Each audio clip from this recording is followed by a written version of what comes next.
Inti ene listo wana na poku aba abonten na sa Cecilia dapa sika ye de ma no se onfa nkonkote odo river no abusua sa sika ya ye kohu wo Cecilia dapa ni fie ni de money laundering abusua sa Dr. Bawumia ni din epiemu ewo ho ene listo wana na poku aba abonten o chese allegedly eye papa ye friend of Bawumia, former vice president of the Republic of Ghana. Dr. Bawumia ono NHS esesa asasika no ekogu eye maami aye friend Cecilia dapa fie na according to list one anapoku no o se eye national security NIB o se onim de omoye ontinioma bi ase enimani ya na ese national security take quick action na chese sa sika ya anase Dr. Bawumia oye involved in eye maami aye friend Cecilia dapa ne money laundering issue no bia no eye se enimani aye hunting on na chese ye kokko picking up according to list one anapoku nene wate asifom edin sembebre ababetudwa de nti a trigger no de man trigger na man didi sa nkomo na ye se eye video e ba bonten a eye flood issue a ekoso ewo ye capital Greater Accra no abusua Dr. Bawumia ene ni team ekoko pie wo ho ena o ka se Dr. Bawumia ye last person yes okoko pie mo ho na ono yes ye blame no, he is part of the problem. Also Dr. Bawumia is part of the problem. Na ono ena shema ye di sika kokogu maami aye friend Cecilia dapa efie intino yes national securities no omo take quick action. So Dr. Bawumia ni din epiemu ewo Cecilia dapa the money laundering issue no mama yanko ti listo wana na poku ensema ori tudwa na ba eredi akabeto ameso na ansa na beko Ghana asa open computer papa ana laptop papa na we use abura periodic computers and accessories ho na obenya laptop papa na we use ni location enya yira akwan owo Kumasi Buo Chrome Estate Eli peke number ya egu ye screen yen chen 0247030108 and ase 0597942133 yembonra yensem ye ba eredi aka ebeto ameso na ya trosem but se udi ntragu ne hu fi na wo hese Bawumia wo no na nse ya wasese sika bebrebe dia kwose obi mpaase oba besia profo ba empaase wantini afa sika na anyi gatamu ene nsuo toya when you future dia wo na ukọ share ben STS mu that is the vice president of the republic and the former vice president your point of question. The former vice president of the republic, former deviant vice president, former deviant, add the adjective deviant, he was a deviant. Omono flag by Adama NPP and he mentioned how useless he was. He himself came out publicly obi our draw salary and he was telling us how useless he was. And he had no reason to tell the Ghanaian people why he had to draw our salary. The taxpayers' money, our sweat. Yes, Brabeye vice president manage the economy, no catches and no manage the economy. That is how useless and deviant he was. This is the person, describe him. Let the world know how useless he is.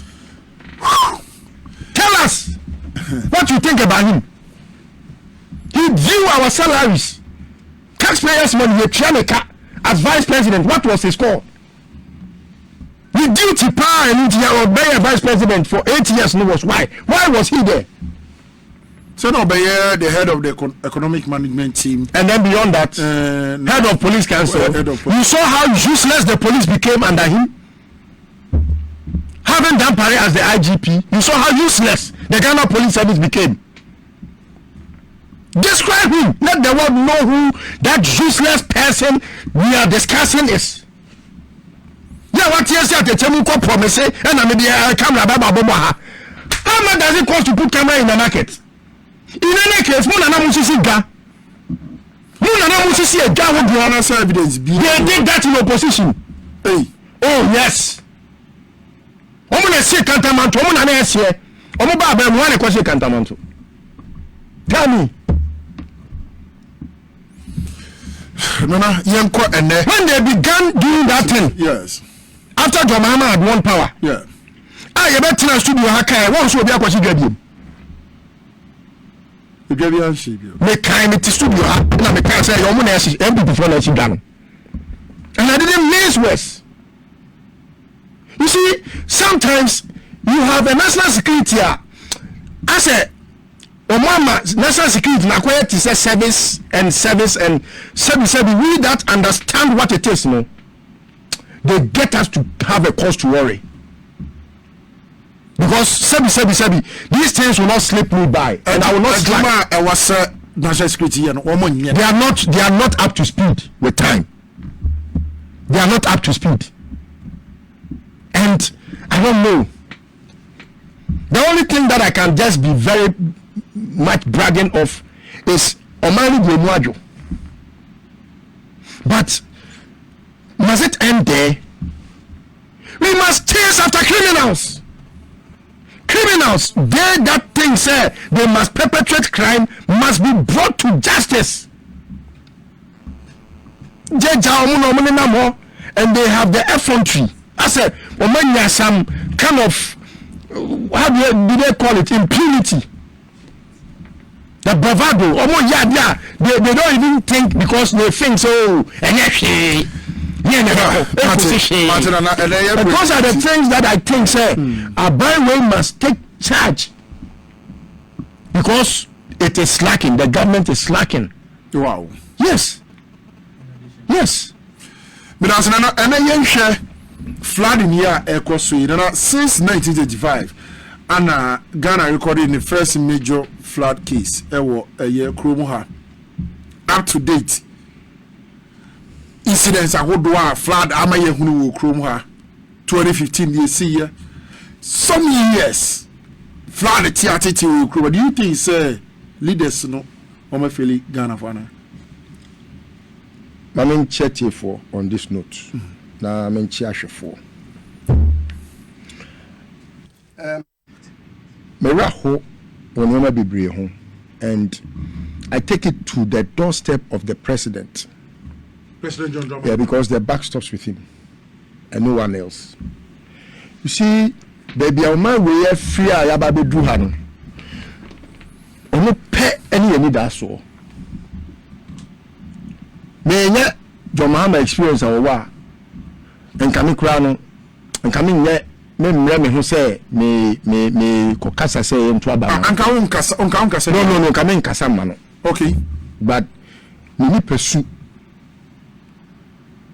Na bodo chere na kuma pa me nse yo se ne wo sia wo yo no and nti na ma me word do be man say he could be the difference.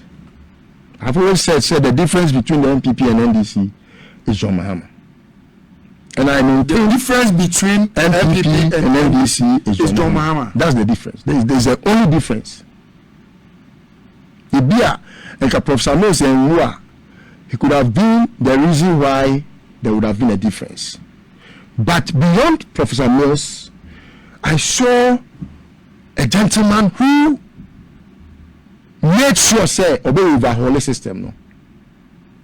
And Usha, the first time, he's the one that got it right after Nkrumah, and maybe a champion to make sure say obey build infrastructure. Because you see, a country that is developed, you know, like you go to America, you go to anywhere in Europe or wherever you think is developed, you know, and you know, you pay, and the massa, a man, edim, may can say, oh, omabobra, and that word is developed. One is infrastructure, and two, systems. You cannot put the cart before the horse. You say flumu on pianioma, no ochinioma. Okay. And this oko you say flumu pianioma person. Hey, who was acquire ya no your video? Hey, living legend. A Kobabe living legend videos is here. A flumu pianioma, a flumu ochinioma. So John Mahama in his first term, because of the quality of thought, said no. Let me overhaul this system. We cannot continue to do one thing over and over again and expect a different result. Albert Einstein will say, insanity, dumbo, so we one thing repeatedly and expect a different result. And let us make a paradigm shift. Thinking outside the box is the main reason why why I was say president be BB. It's me mama say without infrastructure I'm putting in systems. The NPP 14. Ghanaians have a certain low IQ until we come up. One day, never better we are discussing the IQ averages of the world and why a country like Ghana, in say 4 or 5 years ago, out of 199 countries, now you're 190th. You can Google. You go on Google and Google IQ averages of the world. They should be Ghana near 190th. John Mahama a country's 9. As a country's 9 penny millions at Ghana. 199 countries. It's on Google. You can Google. So anybody other. John Mahama we're taking it from 199, 190th now. What you have 141st. Wow. Yes. How many? That is about 49. You're betting you count 49 countries. 40 countries. I think 39. Okay, so 141st. So you say you feel that they are near down about 141st. Wouldn't be a model. So you could see where Rwanda was in the past years, and when they had a president that decided say or be making sure say or be building infrastructure, you will put 2 systems in place to make sure say country ni be dina brane no free almost last but 7 or so 233rd or so say that they are Rwanda da no America ono ya superpower no or the 20th America yes say America the 20th. One day, nobody are thinking about from funny no how best John Mahama is performing. Wow. Now, the man able John Mahama subo ne and say, Obi a won in say ya won opepa wa kumapa. Now we say in your first term, Addo you got it right, infrastructure. You don't mount a platform to discuss flood as just attitude now. No, he's wrong. He is wrong. You can discuss the attitude as some other things, but it shouldn't be the main. No, and the attitude of the Ghanaian and Emma flood Abba.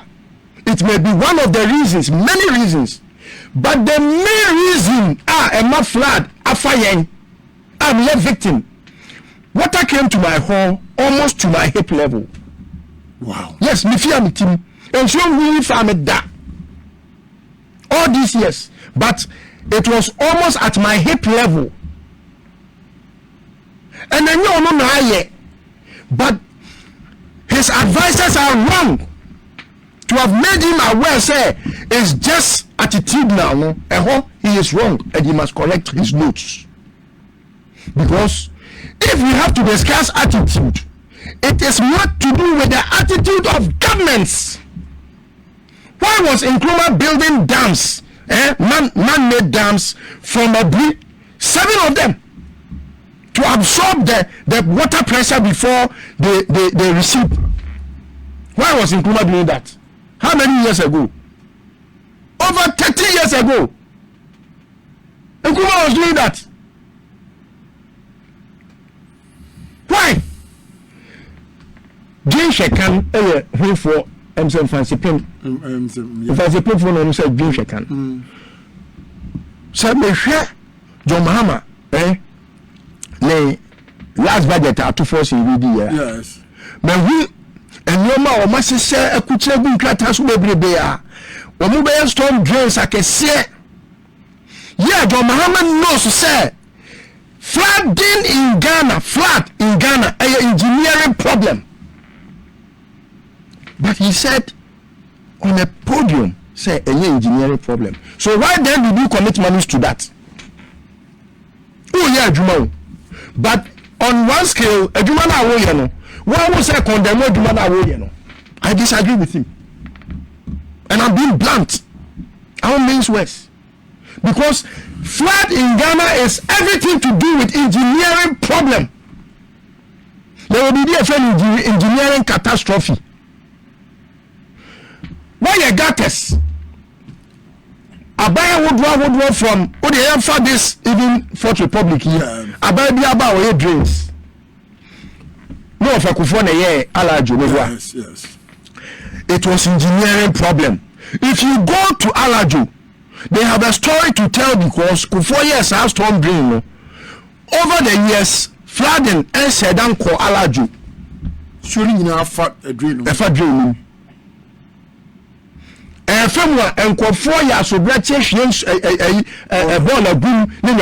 these are secondary things that I will still blame governments because I mean now good at them. Now citizen vigilante, you see come again from say now poko share ball a good at them message it was an apple share that time. Obiti job a video. What does Appointee do when Obicha video? Now who enforces the law? Whom does the back stop with? Other than America there, who could think the show could be for my ultimate tell. Echo prosecute too.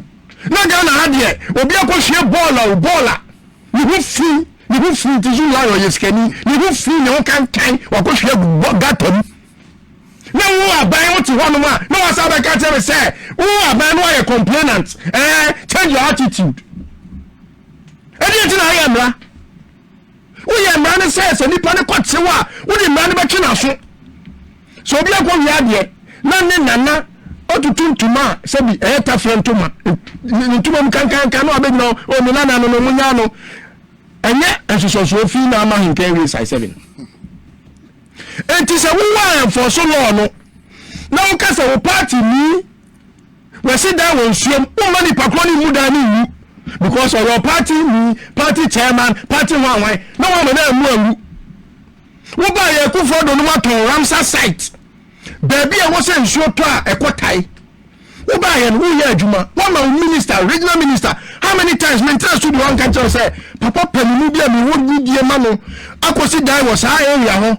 Same name, country regional minister say, regional minister. Hey, Papa will buy a campaign pa. Boy, you cook Masi and one may escape to diesel. It's a member country regional minister say, and you will be okay. And I'm seeing you opening Mati. And I'm better to the animal, the trouble on the camera. Anna, the block on becoming person of a friend who will be Sazad and yes. Papa Penua said, I give you a Juma. What was he so and so kind? Who say married no minister mu you come be that we are obu afuachi wa not say key bag why that be the Mahama tem say Mahama we nipa boni ni e na ko kan e na o man fiu e na akwa obi an fiu na je opani uni nyansa adwene no wo fom body no e be bre won say we sika akoto agu me ka tire no ana me sa beto no studio ha ana me sa kan yi di Mahama memo.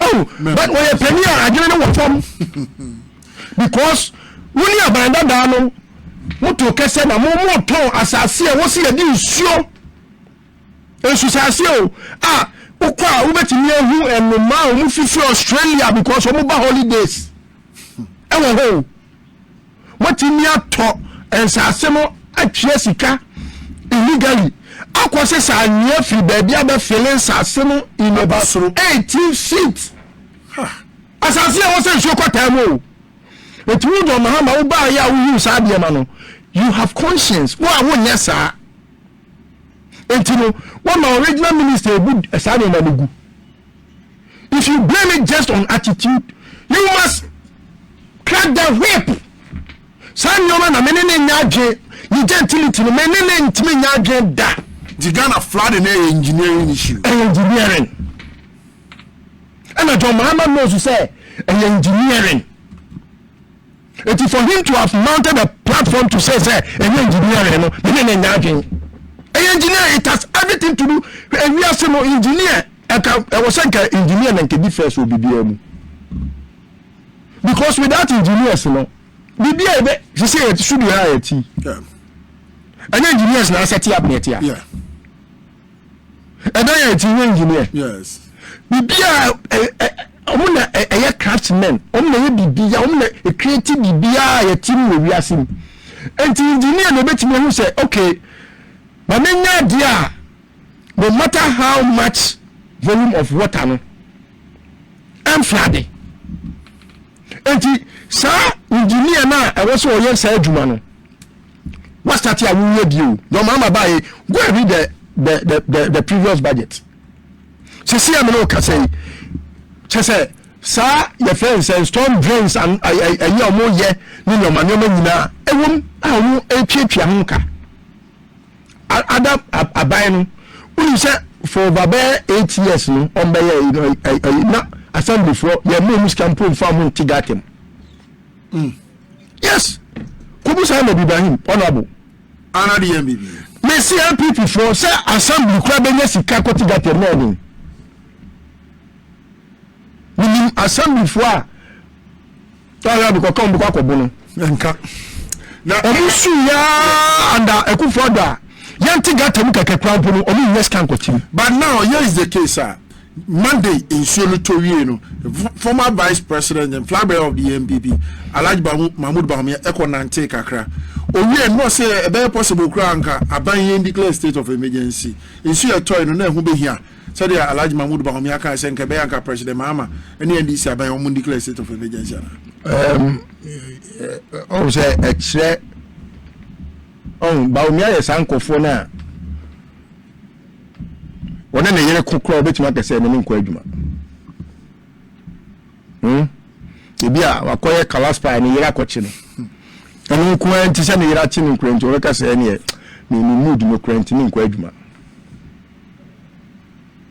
state of emergency na say chese oh when the president tell you no natural disasters happen.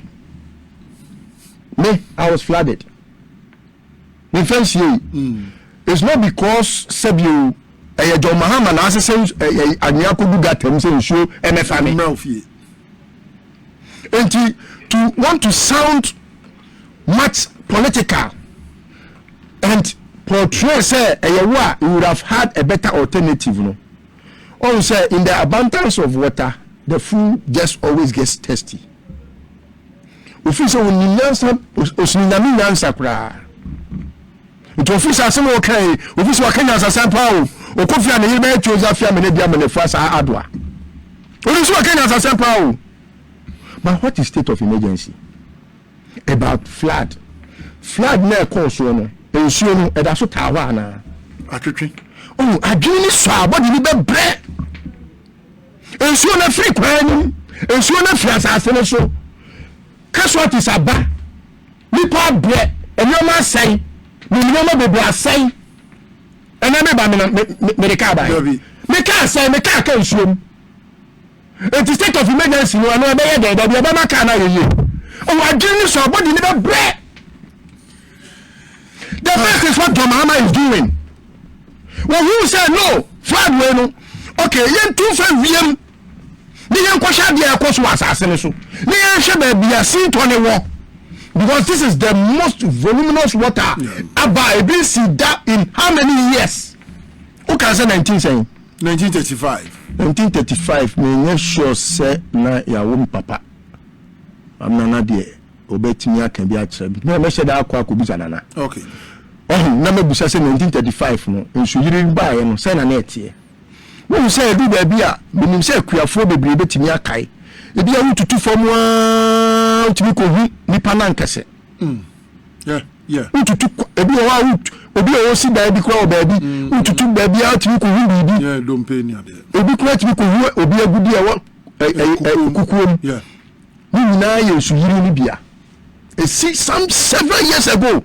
Ebi was centuries ago. Na bi no nipa bi ti asase bi so baabi. Akwa bi ye fe no Ozzy eya mu gugu na mo hwe Iceman Ozzy the Iceman. Okay. Gugu na mo hwe na mo re story a okowu se kwaye bi mu some several years ago Ozzy the Iceman. Entino environment sisi disaster sisi. But how do you solve it? What I want from how far do you see? Till you say the permit wa uhunu no. Bofrafra bonsaya wo. So the wisdom in what we can learn there no akoso ne say John Mahama na Yes. to see the topography of Omaino. Yes. So here from the issue in Nam Kese. And here from the was a year storm drains. And here from the was a year and Yama a bit in Buama flood in and maybe na bam bim pokrana and so bit in Yatne. And Yama and soon after was access. And I pay Quayako. And then I find continue if you will be there. But do also in Sukwans, you know. Nipa na adwene say te say kofo ga ayi see say na adwene mu wasi ade papa ma ne man ne boa but saa de no and it can leave that expectation na no wo no enti no de na wasi ye e wo so man ne gye ho say e wasi ye ne kese e che de wo ho na ana say wasi ye kotum e che de na wo ho na ana de na wasi ye nya bi nka ho ana ye bie other canals yan kwati tinkuma de nim na ensu efia biba no yan directly na tum na any na fa kwantene na ba ko so ko bi pumu ana e de na wose ya let's think outside the box and so and that madise de amede mo mampani say all recently that thought no say he is working on already. Okay, Attitude now there Ghana ni na so there. Let's say you spare the rod, you spare the child. Very well. Who now you buying? We may president. We may crack whip. We may law enforcer. It is a law enforcer. We will be able to ball a bush. Now what me and now I'm not na say obi ko wiad yan kwa na akochina. E wo so obi akoto you book at a criminal. Me da se. E ti be sia mo. Me da se. Mun na say mo kika sa attitude man obi ye nyoma anya. Me na poku kwa ko tu you ball mo ati. E ma mo he mani say bia makwa campaign amado mama. Mo ti ni kwatu. Me da se. Chairman bi ko si dance show mo a. Mo ti no. NPP ni ya montino NDC ni ya montino mo munya sa de bia na ya baba ya rhetorics ni akasa sa that talk shop ni dai politicians must sit up and work to the effectiveness of making sure say bia be possible. Very well. Listo and I attend and say all true hot fire on a NPP officials and Dr. Bawumia wa ending a political career. I better must say some of Japan kokotisa and some way at my gossip politics TV so concept bia e koso or political highway so bia aha ena obenya nyina say efa court issue efa political issue both NPP and NDC ya dropping aha at the mama. I better must say mo Japan kokotisa and some way.